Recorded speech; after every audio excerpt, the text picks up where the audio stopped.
आपण या पार्टीमध्ये काय केडी साहेब बोलले की आपल्या हक्कासाठी भांडलं पाहिजे आणि भांडण्यासाठी कुठेतरी एक व्यासपीठ त्यामध्ये आम आदमी पार्टी आहे. बघा सगळ्यात महत्वाची म्हणजे सगळ्यांना मला हे करायचे की या तालुक्यामध्ये खास वाटतं आल्यानंतर की सगळी युवा पिढी बिकट साहेबांना सगळे युवा पदाधिकारी निवडले.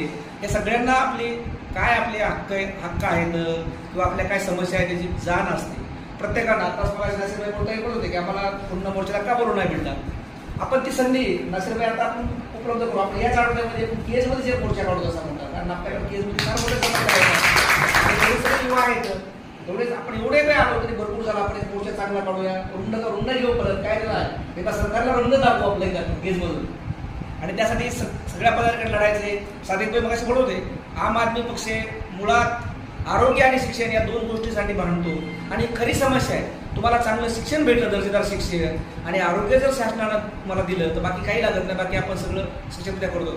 आज जर पाहिलं शिक्षणाची दारणं सरकारनं बंद करत चालवले ते सगळ्या सरकारी शाळा बंद होत चालल्या. त्याला कारण आपणही आहोत.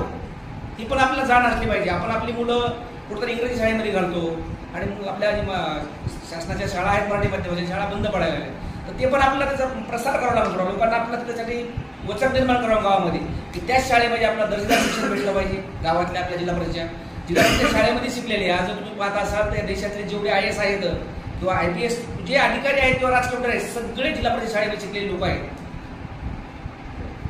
सगळे शिकलेले आहेत. आपण तोच दर्जा आपल्याला तो कायम टिकवायचा आहे आणि त्यासाठी आपण सगळेजण एकत्र येऊया आणि सगळे आलोय तर धडा हा कायम ठेवूया एवढं बोलतो. आणि ढाकणे सरांनी सविस्तर असं मार्गदर्शन केलं त्याबद्दल त्यांचे